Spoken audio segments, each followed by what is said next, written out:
Hi, Don Hoffman here from the Kiosk Presents. We have a very special guest from Hospice Buffalo. Her name is Kelly Clem. And Kelly, welcome to the Kiosk Presents. Thank you so much, Don. Okay, Hospice Buffalo, a very important non-for-profit organization, does a great job for a lot of important people. Tell us about those people and what you do. Okay. We service patients who are at the last stage of their health journey, the end-of-life journey. And we know that we don't want those patients to go through this alone. There's a lot of physical needs, but there's also emotional needs, psychological needs, financial needs, needs with their children, with grandchildren, with people that they associate with in the community. So our role is really to not only care for the patient's physical needs at end of life, but to really take on the entire patient's whole life spectrum, which includes all of those people, to make sure that all of their wishes are being honored, that someone is sitting with them and asking them about their goals of care. What do they want to see this end-of-life journey look like? And then we just facilitate those needs as best we can. It's a really rewarding and beautiful time for us, but more importantly, for the patients and families who are going through this journey that they can't avoid, they know that they have somebody to walk with them step by step. You know, and sometimes it's really hard. This topic must be difficult for a lot of people, okay? Not only the patient, but the families. But what a wonderful thing to have an organization set up just, like you said, to help fulfill their wishes, their last days wishes kind of thing.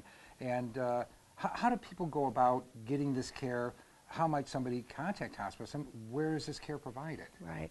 At any time, anyone can make a referral. So if you're a family member, a friend, a neighbor, a physician, or a nurse, we'll take any call as a referral, and then we'll communicate and collaborate with your physician so that we can make sure that we get the best care possible set up for you. Oh, that's fantastic. So you have centers where patients are cared for, but again, where does this take place? Is it in the home? Is it at a hospital?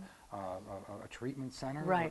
We actually believe that it's important for people to be in the place that's most comfortable for them, or where they call home. So most of our patients are actually cared for in the home. We have close to 350 patients that are served every day in Erie County. We also have patients that are served in all of our area hospitals. We have our nursing homes that have hospice beds as well.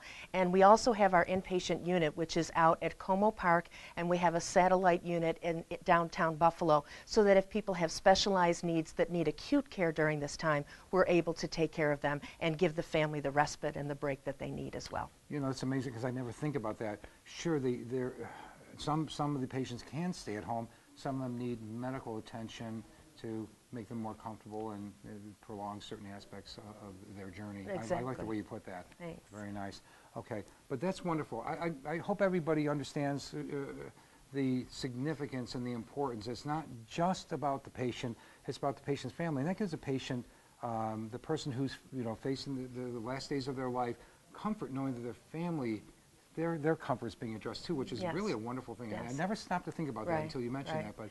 And part of our program actually includes 13 months of bereavement services afterwards. So the patient's family and anyone they designate as needing those services is followed by one of our social workers for 13 months afterwards. That's awesome. Well, thank you for joining us here. I'm sure a lot of people, you probably touched on people's hearts and their needs right now, and your phone's probably ringing with a couple people asking a little bit more at the office right now, okay? So that's wonderful. And thank you for all that you do for these fine folks and the families. Thank you so much. Thank you, Don. Thanks for visiting us here on the Kiosk Presents. Absolutely.